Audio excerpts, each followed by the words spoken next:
Hello, testing my audio. How are we looking on stream?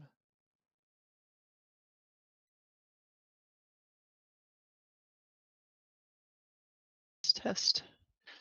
Do I sound okay? Test. Do Yes. I sound okay? Ooh, maybe it was pretzel. Hey. Okay. Test. Yes. All right, let's do this. Ooh, maybe it was pretzel. Yeah, sounds better to chat too. Okay, great.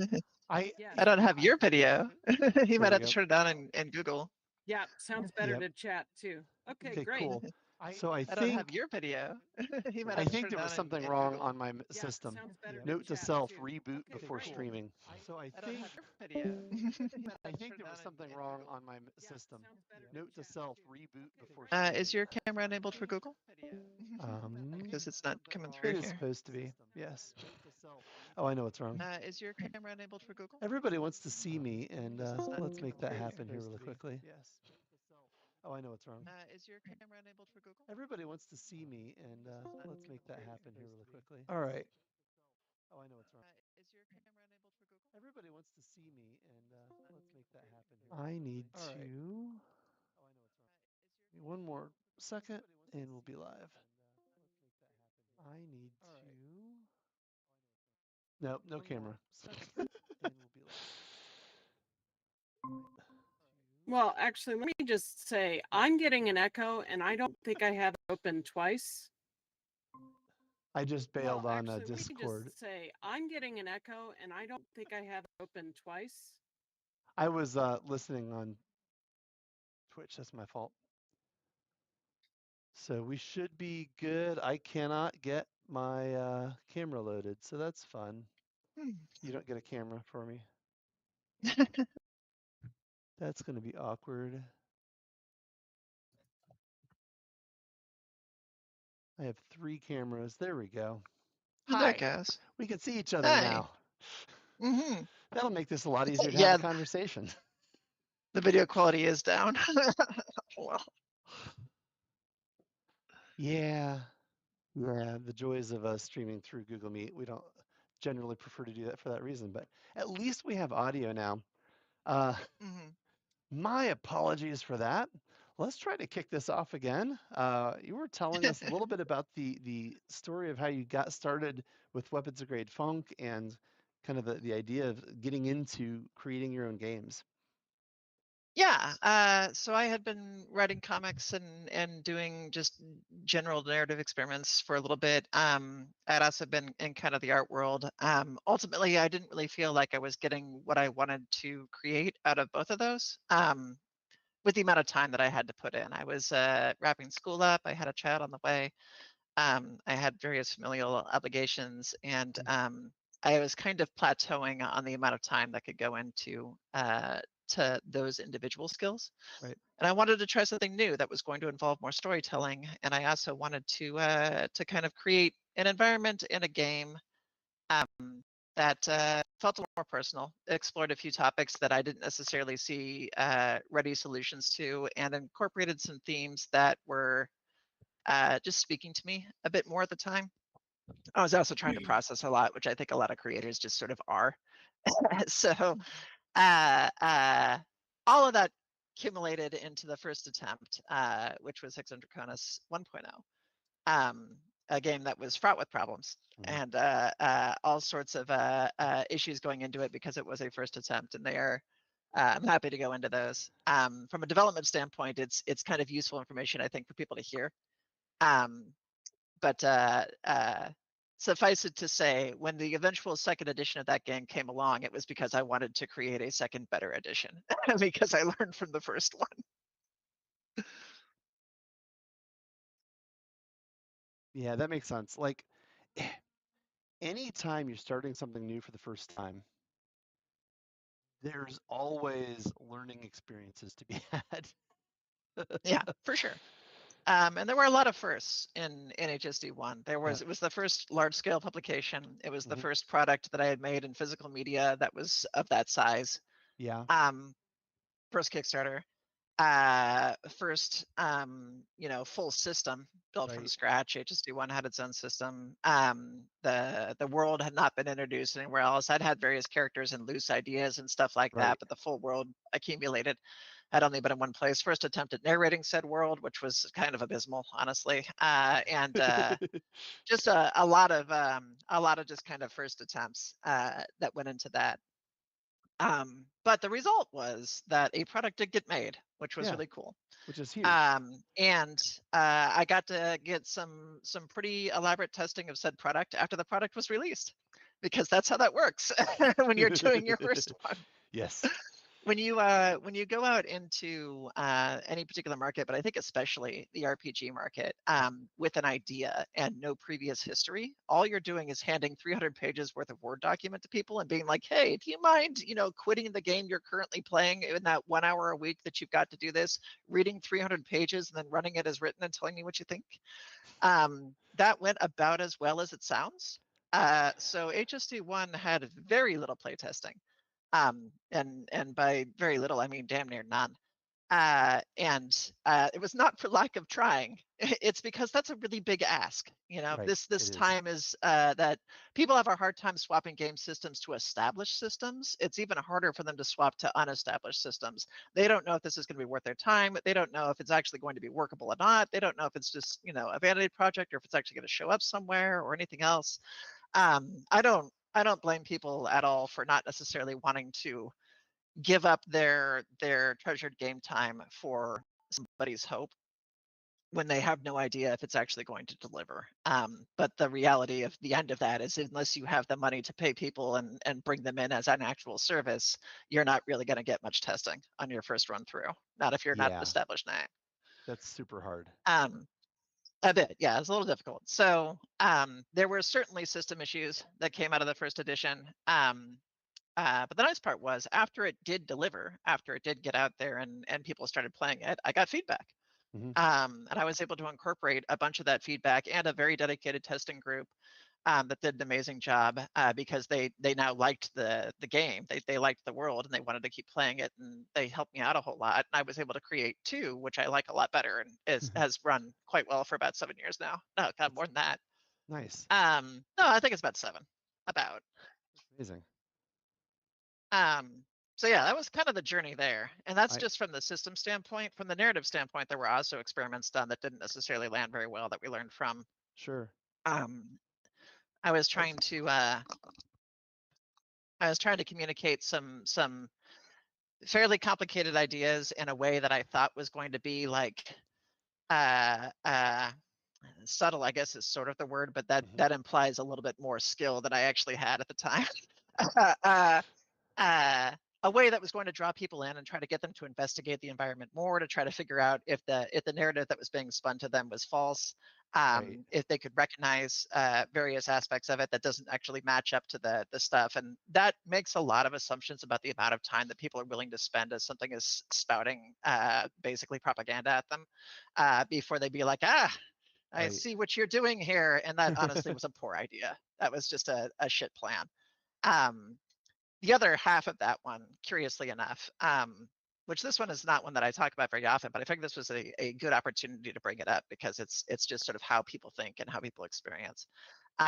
One of the HSD's environment is this hyper-capitalist environment where a lot of people have never experienced anything but that because they're extremely confined. Mhm. So they've just kind of accepted that that's just how it works because Yep. they seem to be getting food and stuff, which is supposed to be a commentary partially on just the effectiveness of propaganda. Yeah.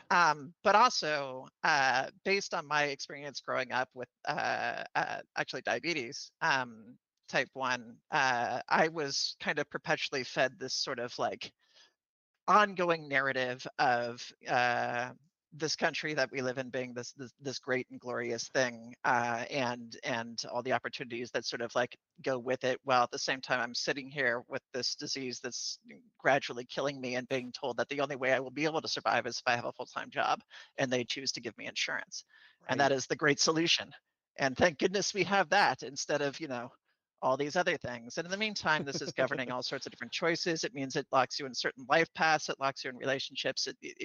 There's all kinds of things that are just hinging on medical insurance Yep. in order to make sure that you can exist, while the whole time everybody's all smiles and grins. and that kind of like life experience, I wanted to factor that into HSD's narrative of like you're being told how great everything is from somebody who is refusing to acknowledge how terrible everything is. Yep. And from a novel standpoint, I think that's kind of a fun idea. But from where this kind of landed, I have since discovered that it just was a poor approach. So it's one I kind of bring up on the regular because I think it's worth noting. I think being upfront Yeah. and very transparent is a very useful tool. And in Gallery, that's a whole different approach. There's a bold, two-page spread right at the front saying, this is what this book is about. Oh, and I saw that when I was reading through the starting point of Gallery. I noticed that you were very, very clear. This is how I am conveying the information to you, but you did it in a way that was not like, I'm not smacking you in the face with it, but I am making it clear that so that there is no misinterpretation of how this is going, because it's a very narrative-driven introduction. It's from the perspective of somebody living in that world, from their perspective, which, to be blunt, I think is fantastic.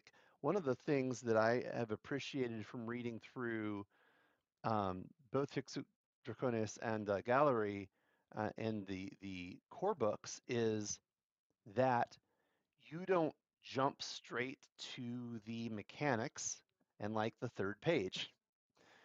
You Yeah. start with a narrative, a story, something in the context of the world to kind of guide you into what is this thing about without third person explaining it. And it is a refreshing approach. It is an engaging approach. And it honestly, it made me fall in love with both of them almost immediately because rather than how do I play this game, it is what is the world that I'm about to explore?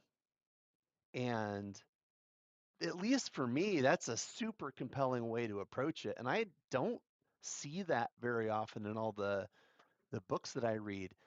I immediately wanted to sit down and read the core books cover to cover, and that's not Oh, yeah. usually right.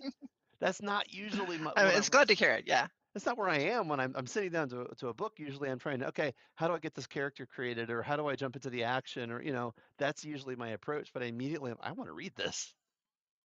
Yay. I mean, that is the hope. The narratives are why I play the games. Right. I do appreciate RPGs from a mechanical standpoint. There's a reason Sure. HSD2 is as crunchy a game as it is. I come from a wargaming background. Like there's, the Chaos Star is there for a reason. Yeah. I played all kinds of tabletop combat games for a long time. I like mechanisms. But ultimately, I am not playing tabletop RPGs for their mechanisms. I think they're an important part of the game. I think they drive the narrative. This is why I'm not a super big fan of like Powered by the Apocalypse is a wonderful system, but I just don't love that different things slot into it and it just becomes a universal thing. D&D is kind of the same way. Just toss it to the D&D thing. I could do that, but I kind of feel like dice should reflect the way the game feels at the same time. I like having systems built for the game. But ultimately, I'm thinking the narrative is the thing that is the primary draw and where I want to be. And if the dice are getting ahead of it or in front of it, then it's not really where I like to be in these particular games. Gallery specifically is extremely rules light, even by HSD standards. It's very stripped down and moves very quickly. And what's interesting is I got into role playing from a very crunchy standpoint, and now I find this the story that is the compelling part to me. And I think we change in our preferences over time, and there's lots of different players, and there's a lot of gamers that are in a variety of games at any given moment in time, and some of them may be crunchier, and some of them are more story focused, and there's room for all of that. But it's fun to see that sort of exploration taking place. Yeah. Hey, thank you. Because, We got a subscription. oh, cool. Hey, all right. Thank you so much. Yeah. I also like.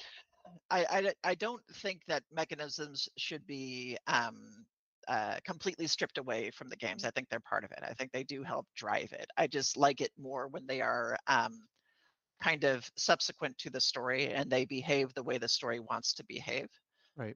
In Gallery, we have a mechanism called twisting, where the muses, the characters that you're playing, can literally use their medium, their kind of magic of the system, to twist fate. And they do that by literally tossing an extra dice at it. It's just a D4, and it alters, you know, any roll you want it to, but it alters any roll you want it to. It can alter the way you talk. It can alter the way that you're attacking, defending, negotiating, using a skill. And the rule with twisting is when you do it, you must describe what your medium is doing. It is a thing happening in real time. So if you're communicating with somebody and choose to twist, they now see that you are altering things in the space. And that's a way that the mechanism in the game is reflected in its role play. I like stuff like that. One of my favorite examples of this is Dread, where, and I haven't even got a chance to play Dread. I just read about Dread and I was in love with it right away. Dread was such a cool idea. But this idea of a horror game where the check mechanic is based off Jenga, Yes. and it just becomes more and more intense the higher up you go. Like, what a wonderful idea for a mechanism. It is. Yeah. Yeah. I haven't even had a chance to play it. I love it. So things like that I find really really enjoyable, and I like it when a system tries to serve its narrative well. HSD is a game where the individual makeup of your characters matters a whole lot. The way they're designed, you can customize everything from the way their bodies are configured to the skills that they have, and it's not a class-based system. Everybody's going in with the same menu, and you kind of build yourself through different skill selections.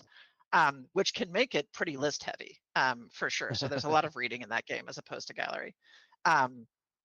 But it does mean that mechanically, you have the ability to create a very unique creature, and all of the decisions you made are reflected in the way you behave, which I also find kind of fun. It's just sort of like, where do you want to focus? Do you want something that's granular about this stuff, or do you want it where that's kind of backseated and you get to talk a little more freely? Right. And the character creation is really bioengineering. Yeah, that's a premise of a certain percentage of it. And so there's so much from that anything is possible kind of standpoint, but it's both engineered and natural, and you may or may not be the only one of your kind as a vector, or you may be one of a more common type of characteristics that you see around you. It's a super interesting concept that I'd never heard of. And then you have the cogs, which are the sentient machines that also have their own completely customizable uh, like form. Yeah, the chassis solutions. I didn't want cogs to feel like an afterthought. I wanted, Right. you know, players who are playing cogs to have the same level of customization available to them. Very, very cool level of customization. What inspired you to build? Because I assume you made the system that HSD is built around, right? So you built the system as part of the storytelling. Yeah. There were a couple things. So HSD 1 had some experiments that I ultimately, some of them stuck around and some of them got stripped out because they were reviewed after the fact and people didn't like them that much. One of the things that I kind of wanted to try out just for the sake of seeing if it worked was this concept of economy in the first edition of the game, where you can build a character who can kind of buy their way out of stuff or barter using that as an actual skill. Okay. And if you wanted to go whole hog into that, you can do things like bankroll your team or anything else like that. And it was this concept that ultimately I ended up pulling from the second game. But like, it was a fun experiment. It was a neat thing to do. One thing with the original system from HSD1 was it had this grid of stats and proficiencies that could be intermingled in different ways, and there was no hard rule of what it was that you had to do for a combination. All you had to do was narrate what you wanted to do, and then you would pick a combination that reflected it. And it resulted in a grid that was bigger than it needed to be. So the grid got reduced down to body, mind, and social or community in the second game. But the concept remained. How you were combining things, if you were using body and a skill to do something, or if you were using mind and a skill to do something. And there were a few things where it only kind of makes sense to go in one direction of those combinations, but there were many where any kind of combination that you wanted to would actually work out, and your job as the player was to narrate what you did. You just say what you're going to do and then pick the appropriate combination to reflect that. And I always kind of thought that was fun. My goal as a storyteller, as a guide, as this game likes to call it, is not to tell people they can't do a thing. It's to ask Yeah. them how they pulled it off. Oh, totally. And ultimately, my systems are trying to do that. There's not too much in there of like, no, you can't, you don't have this ability or something. Especially Gallery is even fuzzier on that one because of things like twisting and stuff. It's just, tell me how you did this, make this narrative compelling, and I'm sure we'll find a combination that makes it work. And I love that so much because anytime you are giving the players the opportunity to be creative, I think fun things happen at the table. It creates these fun moments, and honestly, even in crunchier systems, sometimes just leaning into the way you describe things. Like I had a fun moment a few months ago in a Pathfinder game where the game master specifically described how a monster gobbled up another character. And he specifically described that they were chewing and the mouth is opening and closing. And I'm like, the mouth is opening and closing? That means I can see down their gullet. He's like, yeah. I'm like, perfect. That means I can aim line of sight. That allows me to Yeah, enlarge person. neat. Crap. Right? But Yeah, I mean, I like that stuff. it's fun. I have long been kind of the mind that you kind of, unless the game is specifically designed for it, you're sort of hamstringing yourself if you create an adversarial relationship between players and GMs. Ultimately, you all should be empowering each other. Yep.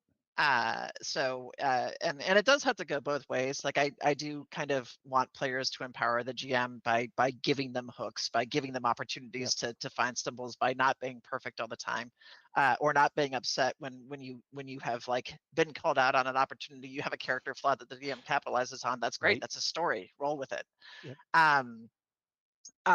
But I did start the role playing game hobby in an era where adversarial relationships between GMs and players were the standard, at least in the groups that I was in.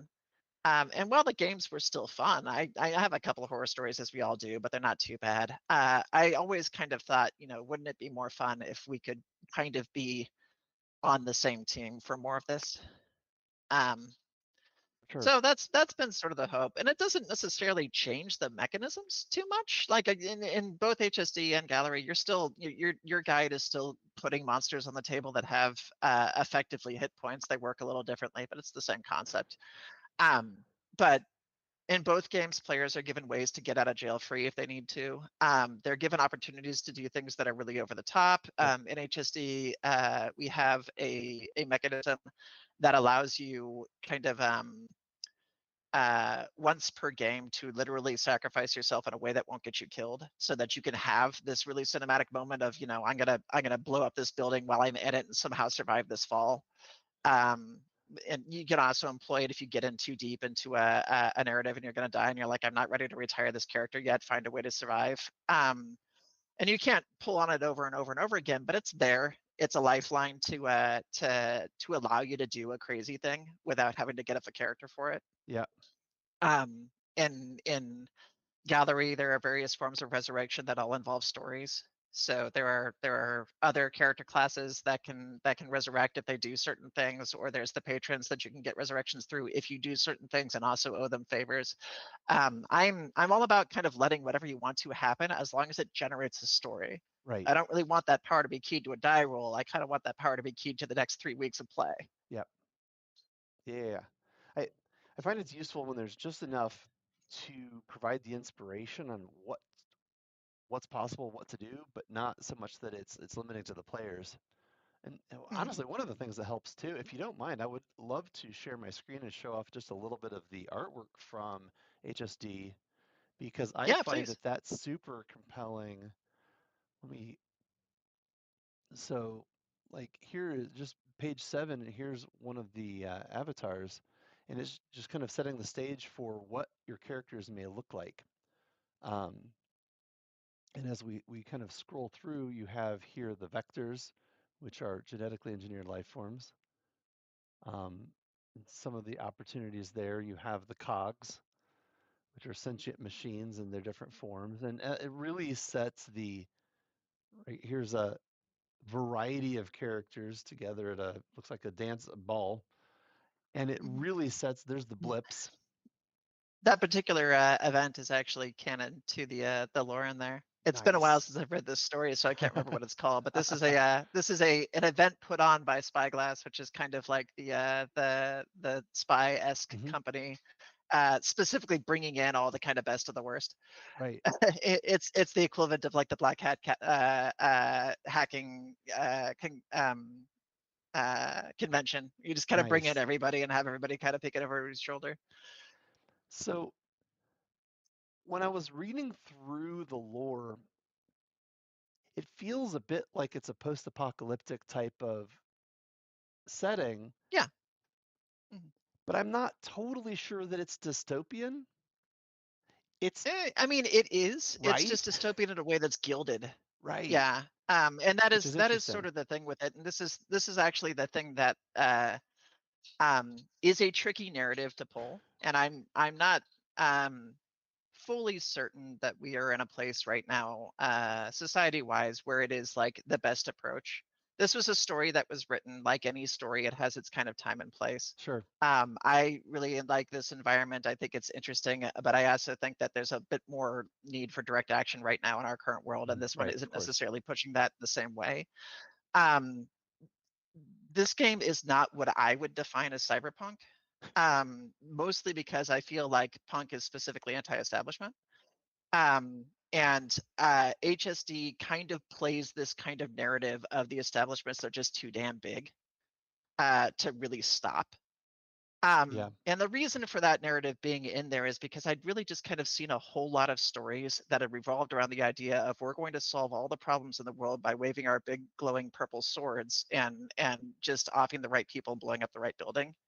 And as somebody who is personally dependent on infrastructure to survive, I don't think that's going to work. So Yes, yeah, exactly. there's a lot more kind of boots on the ground action that I wanted to push in HSD, Sure. where people's player characters would actually go out and individually help people to get them out from under the crushing oppression of all these megacorps. But if you write it down like that, it becomes this kind of like imperative that people can't sandbox in anymore. Right. So Right, it goes right. unwritten. And as we kind of mentioned before, if you leave things unwritten, especially right now, they are assumed to be ignored. Correct. So it is in a floaty place where the whole kind of hope for this game was that people would take the corporations that they're making and the grassroots organizations that they're making and help the communities around them in their narrative. But it wasn't really put out there because then it becomes the sandbox changes shape if you do that. So whether this was an effective approach or not really comes down to the individuals. Yeah, for sure. And I can't necessarily speak to it being the best approach to it. I think it was a thing that I was trying to put out there because as much as I do love fantasy fulfillment and kind of empowerment from a fantasy fulfillment area, ultimately waiting until you have a fully cyberized body that can jump 50 feet in the air and bounce off walls and a blazing laser sword is going to be a little too late to help the people who are suffering right now. Yep. But if you can help with boots on the ground, you can help. And that is a thing that you can do in this game. And that's the thing you can do in reality. And Right. that's sort of the hope to come out of there. But in terms of dystopian, it is a fully, corp controlled universe. You have no privacy, you have no personal ownership, you have nothing that comes through it. And the people who do are demonized as folks in the grottos and stuff like that. There's experimentation some a thing. really, Obviously humanity's dead. really strict parallels that I'm observing. It's like us, but with a little bit more technology. A bit, yeah. It is supposed to be pointing toward an inevitable direction. Yeah. If things exactly. are diverted. Yeah. I picked that up. A little bit. That was clear. But also, you want to make a game that's fun. So exactly. there's and that's kind of why those And- other points weren't put directly into the narrative, is because at the end of the day, if people want to play Star Fox in this game, they should do it. Once the book hits your shelf, run the game you want to play. Right. I feel like I need to interrupt us briefly because I love this conversation, but we are being yelled at to show page 320. 320.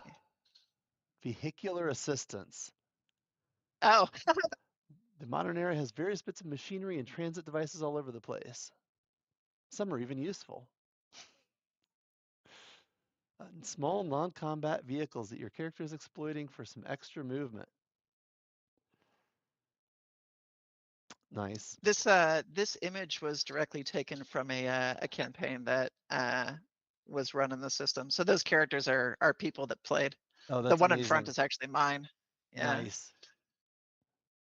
I wouldn't be surprised if several people in your chat right now were actually the characters that are on this screen. Oh, nice. They're amazing. Sweet. Cool. Love it. The artwork that was able to be sourced for this game was just so lucky. I had so Oh, that's much help from amazing. so many different people to go with it. A lot of it is commissioned, but a whole bunch of it is literally just fandom artwork that the artist gave.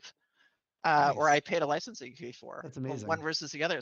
Some just handed them over. Some, we talked about a licensing fee, and I gave them cost to include and stuff like that. But the because it is ultimately sandboxy sci-fi, there's a lot out there to work with. Right. So it ended up having just a whole host of beautiful artwork, much more than could be afforded if each one was commissioned. Oh, for sure. This is an issue that that Gallerie is kind of running into, is that is not like a Tolkien fantasy game. It's a very specific environment, and pretty much all of the pictures have to be commissioned, so it's a much more expensive product. I get you. Like this, because the artwork in HSD is fantastic, and there's so much of it. It feels like a high-end production, like with budget. It comes across that way. It really does. It looks fantastic. Thank you. So anyway, we're talking a little bit about the kind of the setting, and one of the things that's interesting is depending upon your group and who you are and what you're looking for different things out of a setting like this, because on the one hand, this provides the framework for people to safely explore how they would like to interact and engage in a way that may not be safe for them to do in the real world. For sure. And I find that,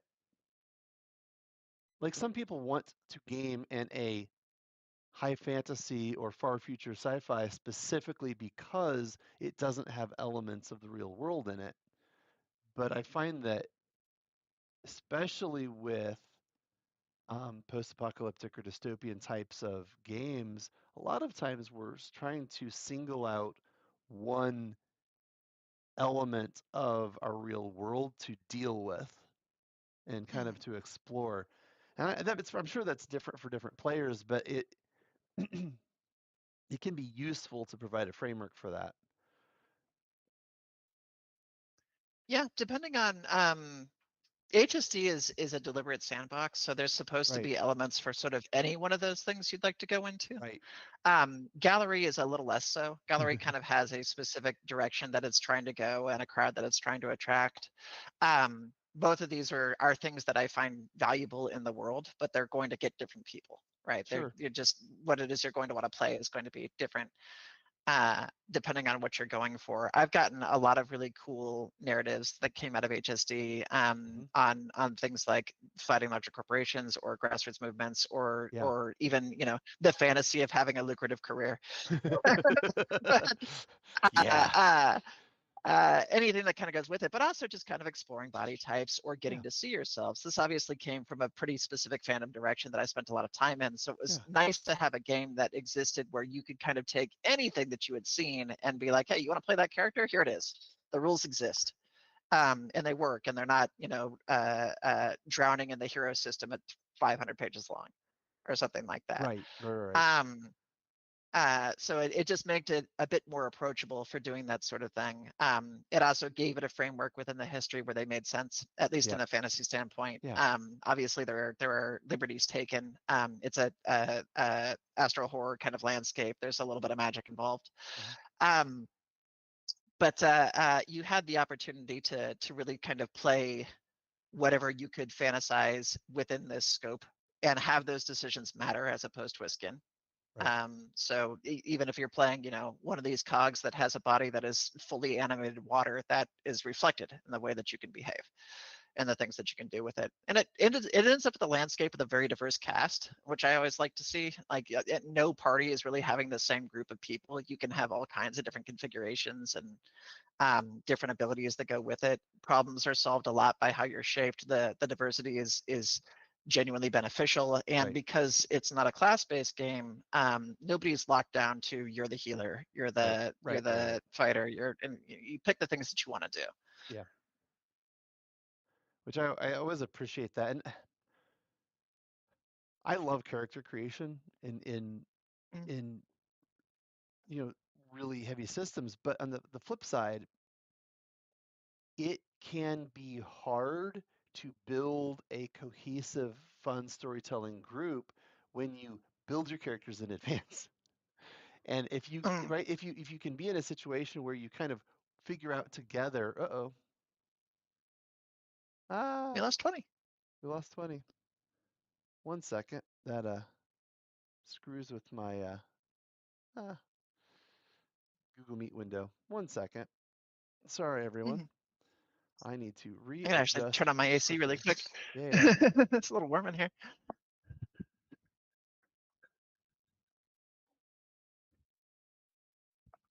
We're going to fix our display. Cool. While I have the opportunity, Yeah, I'll just grab these out of the bookshelf really quick. of These are course. fun relics of the past. This was first edition, and it was a paperback. Nice. Yeah. And ultimately, the publishers of this one really kind of hosed me. Oh no. A huge chunk of these books fell apart within months, and Oh no, that's unfortunate. yeah, just binding came loose on them. So once we went to drive through, the hardcover version of this came out, and obviously now first edition's defunct anyway, so not really a thing that's happening. But I think probably every person who got involved in the original Kickstarter who got one of these likely has it torn out of the cover by now, Yep. which is really unfortunate. I was in contact with them for quite a bit, and ultimately they just kind of stopped responding, and no stuff came forward out of that. So the pratfalls of trying to, figure out publication when you're new Well, and seeing who can do stuff, it's especially difficult now. yeah, I can imagine. Yeah. So out of And that curiosity, game, go if on. if you don't mind me Mhm. asking, like, did you have a background in publication or in writing or something before you jumped into this huge project? Sort of. I mean, I had stuff that I'd done online. I also have a Okay. master's in new media. Oh, beautiful. I am aware of how to use the software, That but makes I sense. hadn't done a project like this before. This Yeah, that was makes sense. the first big project like this. That makes sense. And there's been a lot of learning that's come since. Certainly, I think every book that comes out of it just looks a little bit better. The one mastered, I think, looks better than the core rulebook does. I really like the core rulebook. Sound and Silence, I think, is a really pretty book. Yeah. Not sure if you saw that one. That's the lore book that came out of Yep. HSD.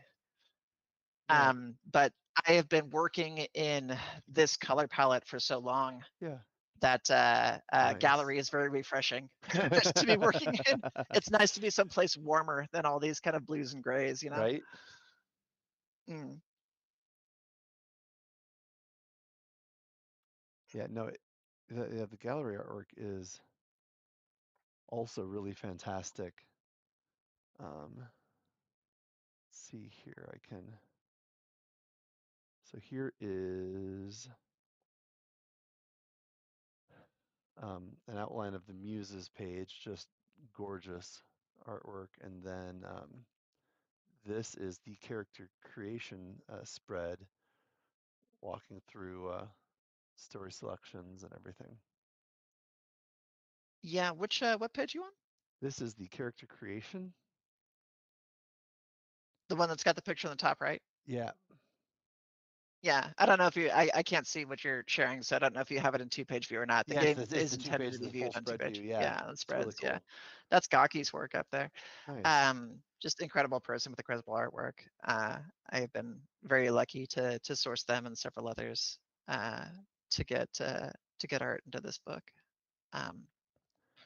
Really fun to see. It's also a book that has a specific style. It's very watercolory. It's intended to be Yeah. dreamlike. So the artwork will be reflective of that in most cases. Several Right. tattoo artists, some of which are local, have Nice. done some work for this. I only have one from Becky in here right now, but she's also done the work for the patrons. So when they're finished, they'll get implemented. The kind of godlike beings of this setting. But the creature that is on page, if I go down, there we go. Page 149 is from Becky, who's a local tattooist in San Diego. All right, let's see if I can pull that up. That was in the Muse or the. That's in the Muse book on Cool. 149. Yeah. Got it. I'll pull that up and share it. So the premise of Gallery, for those who are watching and don't know, is that effectively you're an artist, right? Who has sort of this magical medium and the ability to control the canvas. And the canvas Sort of. is kind of the world. Yeah. So the breakdown of it is that there is a kind of universal force called medium. The canvas is our world. That's the world that we're in right now. Yep. Is the canvas. Medium is the thing that persists everywhere, but in the canvas, the creatures that built this place, the patrons, don't really allow it to be used in a way that is like quote unquote magical. Got it. Because they're trying to control the experiment. This is their kind of together collaborative project. And because of that, it doesn't really have an outlet. So it kind of manifests in things like dreams and unfulfilled visions, and every book that isn't written, and every kind of prospect that was ever made, or the masterpiece that wasn't accepted. All these grand ideas that we never see out there because capitalism gets in the way, or marketability gets in the way, or everything else gets in the way, kind of becomes aggregate medium that eventually coagulates into people called muses. And those people are kind of built and tailored by the world around them, but are not actually human and are not actually what they're told to be. And eventually we'll discover that and fall into Gallery, which is the world that the patrons and all these other creatures are living in, that does allow medium to be used this way, as a kind of magical force. And they're kind of seeing beyond the canvas into the area behind it. And you can hop back and forth. You can come from any area you want to. Your adventure can be in the gallery, which is the fantasy realm, or it can be in various years in the canvas. You can, there's, time travel elements. There's alternate history elements. Yeah. All kinds of fun stuff. The game that I'm running right now has people from, 4 different eras, and they have no shortage of fun, just kind of laughing about all the references they're not getting from each other. Nice. So what was the page? I finally have it pulled up. What page did you want me to show? 149. Just had the piece from that particular artist. Beautiful. My computer's struggling to render the PDF, but here we go. It is coming. There we go. 149. Oh, there it is. 149. Oh yeah. Nightmares. Sweet.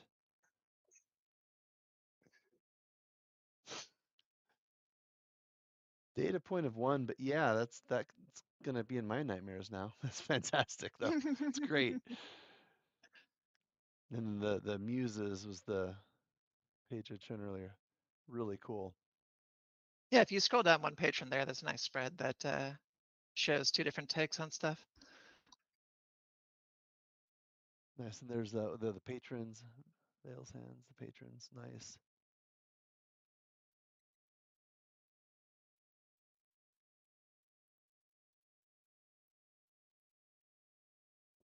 Cool. This has come a long way. So what is the current plan for Gallery? I know that this is still in development. Are you doing playtesting and? It is currently in playtesting. There are several groups that are playing it right now. Nice. I'm running one. I've got a couple of friends that are running other ones. Nice. That's amazing. It's very. I've been really excited to get just a lot of people that are eager to get involved in the testing of this game, which is partially because HSC2 has been around for a while, so folks know that this will actually get to market at some point. Right. But also, I think this game just speaks to people a bit more directly. Yeah. It's like, as I've mentioned, it's less sandboxy. It has kind of a specific theme. Right. And the folks for whom it's written, primarily queer, primarily trans, just groups, are seeing a lot of stuff in it and themes that is intended to catch their eye, and give them a place to play. And that has meant that more people are kind of eager to get involved in the testing aspect, which is cool because we get more data points, we get better chances to see how things go. The game is quite far along, as you can see. It's missing a lot of artwork that I would like to get into it. I just can't afford right now until we get funding done. So that's what's kind of missing right now. But it is essentially feature complete in terms of its mechanics, and all we're doing right now is tweaking a couple numbers, and something weird comes up that needs to be adjusted or something like that. That's getting done. Balancing combat, all that sort of thing. But the goal is to get it launched on one of the crowdfunding services. I'm actually kind of thinking that it's going to be BackerKit. It just seems like BackerKit right now is funding a bit more of this sort of thing. I'm seeing a lot of Kickstarter still doing board games, but I'm not really seeing tabletop RPGs in there so much as I'm seeing them on Backer. Yeah, that's fair. So if you know any, if that's the thing you've witnessed or something or know differently, please let me know. But every time I go onto BackerKit right now, I am seeing kind of tabletop RPG books, and that feels like that's kind of where that went. I'll have Mark reach out to you because I know he's been doing keeping a close eye on this. And in part, one of the great things about having guests such as yourself on the stream and being able to start working with more creators is that it's really compelled us to spend a lot more time looking at the different crowdfunding campaigns, reading a lot more systems and a lot more adventures, and really kind of expanding our worldview as to what role-playing games are and how to where people are building communities around them. So it's kind of forced us into that, which has been fun. Anything that's input, or all input is appreciated when it comes to this kind of thing. I am you are looking at the creative and creation team over here, and if you look right over here at this empty chair, that's my editor, and this one over here is the in-house artist, and this one over here is the mechanisms developer, and everything else. So like, very nice. Marketing, as we know, is its own full-time job, and it's kind of difficult to do that when you're also doing all of the other things. Totally. So Totally. Hey, it's that's a why bit I of a have trip. Tony. So thanks, Tony. But yeah, all that stuff is helpful. And in this particular environment, in this market, I don't really feel like there's any, like, I'm not in competition with other creators. The products that we're creating are cheap enough that you can easily afford to have more than one of them. If you are playing games on a regular basis, you can play more than one game. You don't have to commit yourself entirely to D&D and say that, like, this is the only thing I play. You don't have to do the same thing with Blades of the Dark or anything else that you want to do. You can keep spreading out. Everything's got its own thing to offer. And we're not in competition with each other. We're just making more cool things for you to own. Yeah. Right. So all of these books with all these art books, even if you don't, I think that's one of the things that makes me want to keep creating in physical media, is that even if I don't play a game, its book is a beautiful thing that I have on my shelf that I can just look at and be like, oh, look how cool it is. Like check out this thing over here, or this was a really neat idea. And having a shelf full of those just art books to enjoy are things that I like. And this is one of my bemoanings about Kickstarter that happened a few years back, more than a few years back. I think I ran into this at the tail end of second edition. in second edition and in the 2 books that I did for first edition, cross marketing was really popular, and it was a really awesome way to kind of get the word out, because you could have a product and you could find a creator that was in the same space, and the two of you could promote each other's products, and everybody was happy about it. Yeah. Right, because they're there to find things they like. This isn't being forced on them. Right. It's like, oh, that's a battle mat that I can use with this game that I'm already investing in. How cool is that? You know, they find things that they enjoy. They're not really going in there with the one limited dollar amount. That was a cool thing, Yep. but that got latched onto by every bot in the world, and now you can't do it anymore. If you try to reach out to creators as you're doing Kickstarters, they will just ignore you most of the time. Yeah. Because it's under 20 other bots that are trying to do the same thing. Absolutely. For things that had nothing to do with you. You know, somebody's got a milk steamer and they're trying to approach me for cross promotion. I'm like, we don't have the same audience. Nope. This is not this is spam. Yes. Approach me if you have pretty dice that are sci-fi, and then we have something in common. And it was a real bummer, because it was one of those little gems of like, this is marketing that's almost moral. this is marketing where I can show somebody something that they want to own, Right. and they'll be happy that I showed it to them. And that kind of disappeared as an avenue for marketing, Well, I tell which you, was a letdown. that's one of the hard things about being a small business person, right? Is being in a position where you absolutely must contribute to the capitalist system and work within it. Yeah. Like, You have to bang the drum, and it's really difficult depending on your personality types. Like, I can yeah. talk about my products a lot because I enjoy talking about creation, but I have a horrible time marketing myself. I Yeah. assume it's all trash. Like, I just have zero confidence when it comes to it. It's I try to cover it up well, but like, even putting a thing out on Blue Sky to approach y'all, it's like, am I gonna bother them if I press this button? Fuck it, I'm gonna do it. I need to get somewhere. Like, and it's that's true of a lot of people. It's difficult to kind of the best way to reach folks that isn't just a little pop-up in the corner that people are going to actually download things to ignore your little pop-up is to go through services where you have to reach out to somebody, and that is kind of making this assumption that I'm worth your time. right. And it can be rough, if you're It you're is. somebody who just doesn't necessarily know.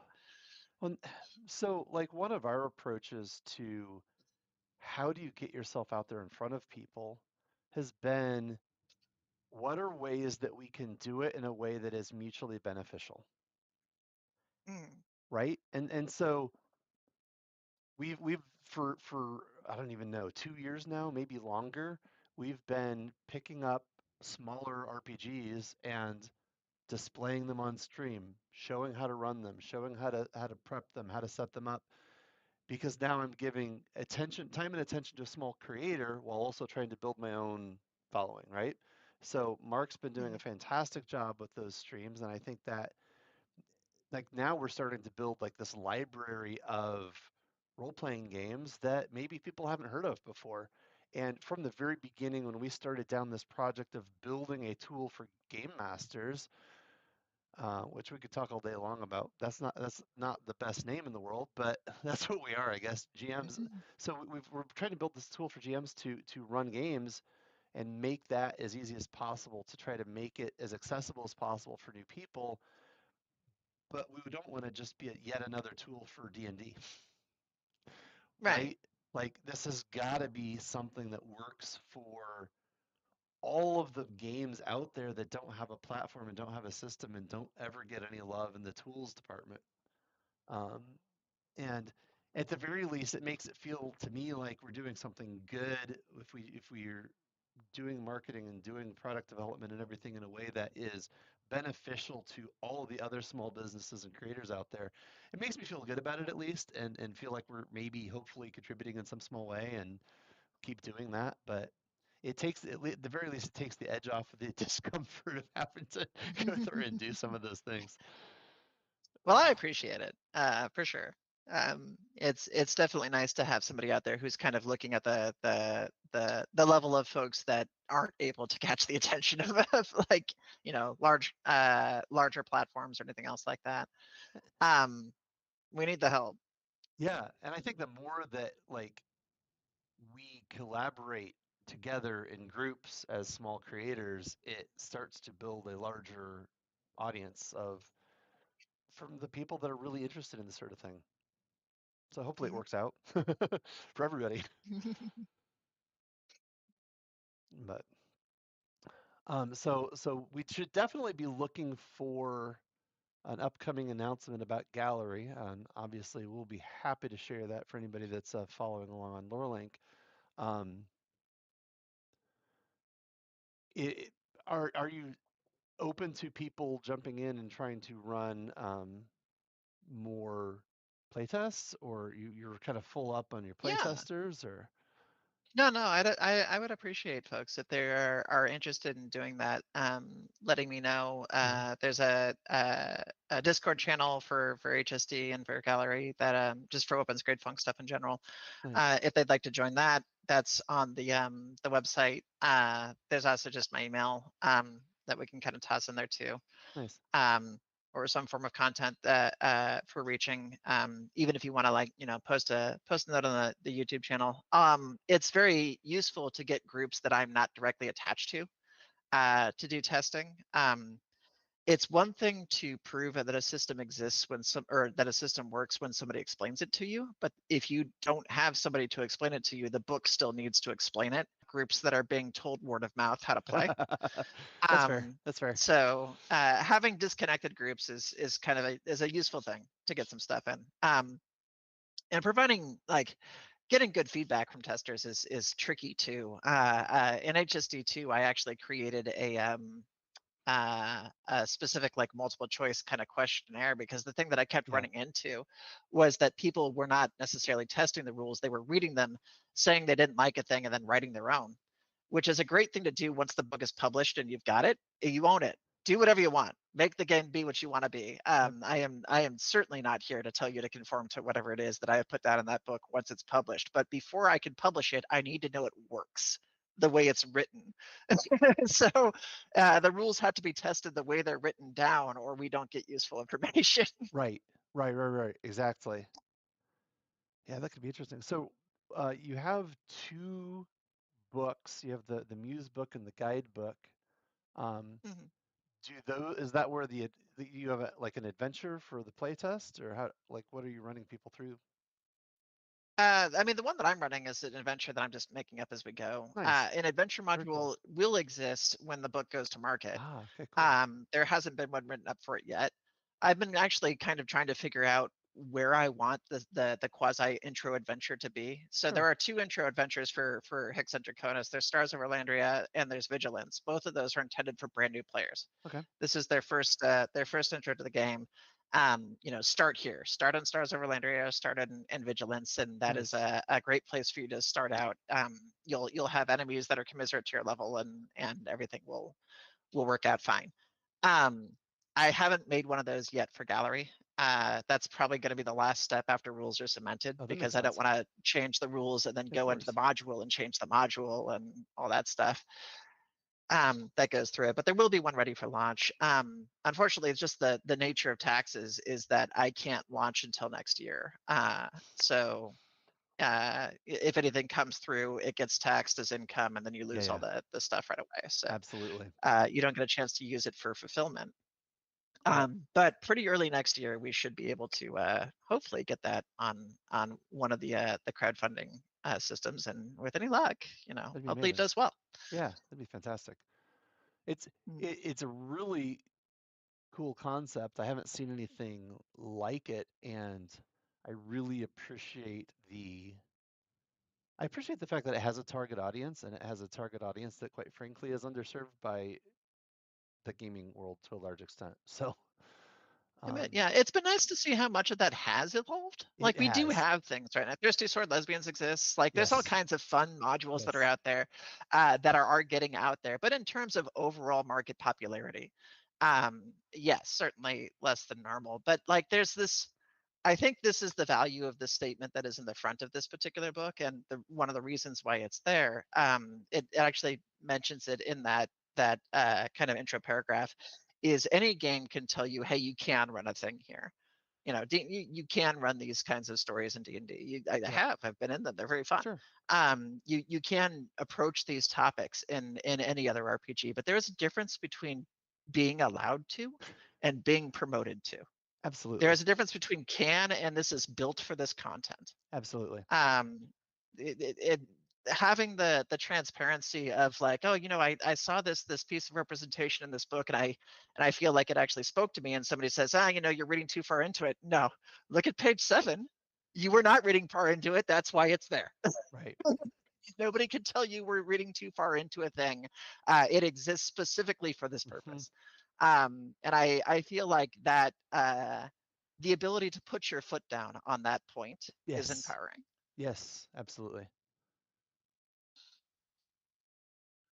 Absolutely. But we do we'll have all the other kind of fun stuff that kind of goes with it. So I don't know if you saw like HSD's just kind of wealth of different paraphernalia as I drag this big pile over here. Oh goodness. Oh my god, it's all falling. But yeah, we had this game had equipment cards. It had enemy cards that allowed you to kind of like quick build enemies. Nice. To go through. Ships if you're doing like naval combat. Oh, perfect. That all came with it, and miniatures. The miniature story is a whole nightmare unto itself. But there will be similar available for Gallery, and as much as the game doesn't require this level of minutia, like we probably won't have equipment cards. There's no real equipment in the game. But there will be miniatures. That is purely because the creator likes little models. Those exist because I like little figures. That's why we have those. There's something about a tactile game, too. Yeah. That is like this is one of the monsters that came out of the miniature line. But the one of the fun things about building your own system is you do get to put the stuff in that you just like. Gallery could probably be created in a way that didn't require a game grid, but I like game grids. That's kind of it. Yeah, totally. I can only imagine that the more bits and pieces you add, the larger the complexity of the production becomes. Is that for sure? Okay. And that's the thing that becomes, and things can fall through the cracks when they collapse. That's actually is related to the miniature kind of nightmare. So the HST miniature line began when I had partnered with a team that was building something kind of akin to Hero Forge. And it was at a time when Hero Forge hadn't necessarily cornered the market to quite the degree it has now. But they had an interface that allowed you to build component-based models. And they had approached me and we had talked and we were like, okay, so I'm gonna build an HST miniature line and we'll have component-based models that allow you to build everything from TARs to like winged creatures to all kinds of stuff. And we actually did make it. It was a really cool system and it worked. You could grab a torso, you could put kind of any lower body you wanted to onto it. You can have weaponry, have armor, have different shapes that went through that. I actually have a whole bucket full of them over here still left around, so you can kind of see what they looked like when they were built. Like here were several of the figures minus arms, but they had the lower bodies in place. All the stuff that went with it, and this system functioned and produced a lot of really cool figures for God, how long did it last? I want to say like a year, 2 years, something like that. It's been a while. But that company went under. They couldn't compete with Hero Forge, and they just weren't getting enough advertisement out. They ultimately went away, and with them going away, their interface went away as well. So I was like, hey, I bought all these models, and they're like, well, here's your sculpts, which lands me with a whole bunch of files of like, here is an arm. Well, I had no interface where I could build this arm with a character, right? So it's kind of like a whole lot of investment that produced something that was not very workable. Yeah. And unfortunately, the special edition miniatures, the ones that were created to help promote the thing, that were not modular, they were just special edition miniatures. I didn't end up getting those files. They disappeared off the map before they sent them to me.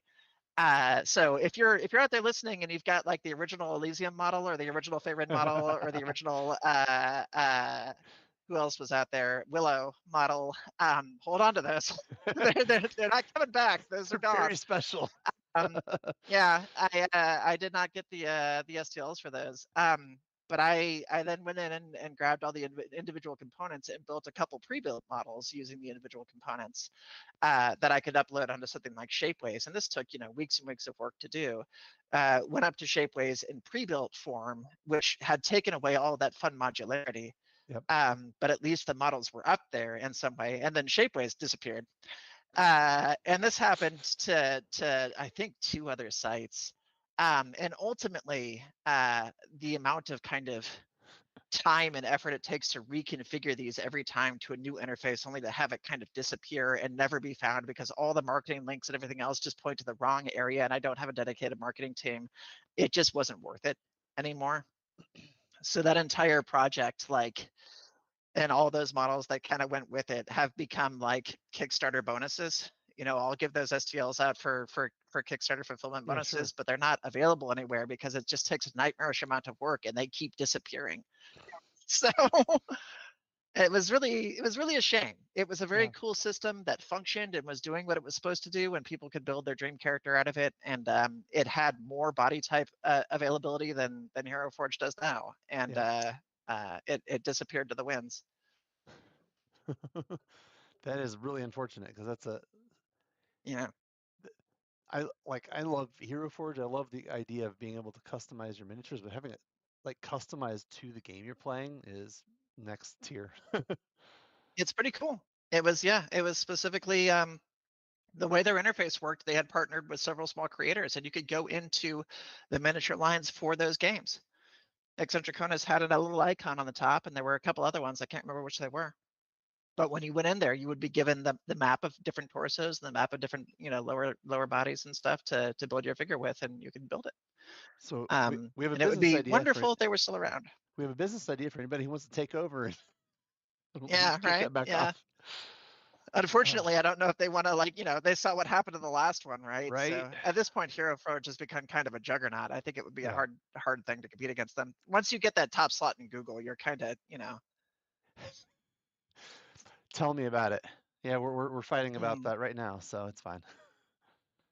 I mean, seriously, breaking into a market is hard, and it whether that's breaking into a specific niche for a game or specific niche for your software or whatever, and that's like we said earlier, the sad reality of trying to produce something is we want to make enough money from it to at least be able to afford doing it, and that means having to find the people that want the thing that you're doing.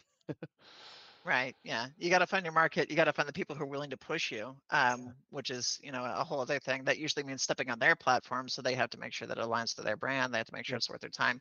And they're trying to make money.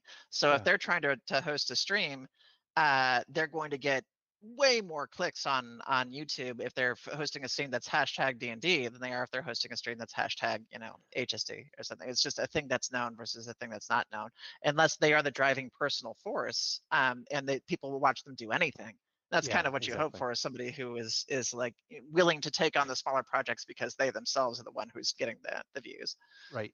But it's tricky. It is. I would adore getting the Evantris team or something to play one of my games. It'd be so much fun. But they are in the market they're in because people watch that market. Yeah. Right. At this point, they are also popular enough on their own that they probably could branch out, as could Critical Role or anybody else in these groups, because people know their personalities at this point, right? But Right. they Exactly. got there because they either had market presence already in the case of Critical Role, Yep. but also because they're playing the games that everybody knows. Yep. Absolutely. Well, My cat is prowling around my feet. I really appreciate having you here tonight. I really apologize for the technical difficulties at the beginning, but we Yeah. came through it. This has been just a fantastic conversation.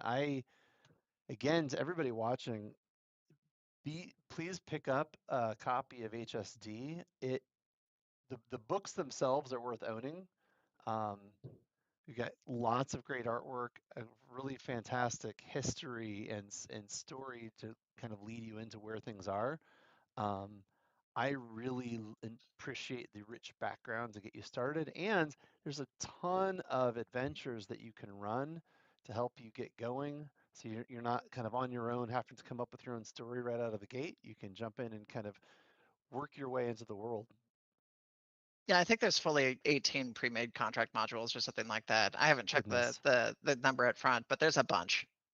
you can be running pre-made contracts for quite a while without having to come up with your own. I'm going to just go out on a limb and say years. Years worth of content. But yeah, it's a amazing looking system, very mature. 7 years it's been out, so definitely check that out and keep an eye out for Gallery, which will be coming hopefully beginning of next year, and we'll be able to get on a crowdfunding for that. So that really looking forward to that. And yeah, it's been Tony, a wonderful talk. Thank you. yeah, thank you so much, Tony. If you wouldn't mind sharing contact details. Again, this is LoreLink. Our thing is trying to build better software for people running games to make it so that any game system will work and that you can keep the action going, whether you're in a very story-oriented game and system or a very dice-oriented game and system. We still want things to work well for you and make it as easy as possible for you as a game master to get things running. So please check us out, give us a follow. Please give Emily a follow and check her out on Blue Sky and look at the website for Weapons Grade Funk. Well, thanks everyone. Have a great night. It's been lovely, and we will catch you all next time.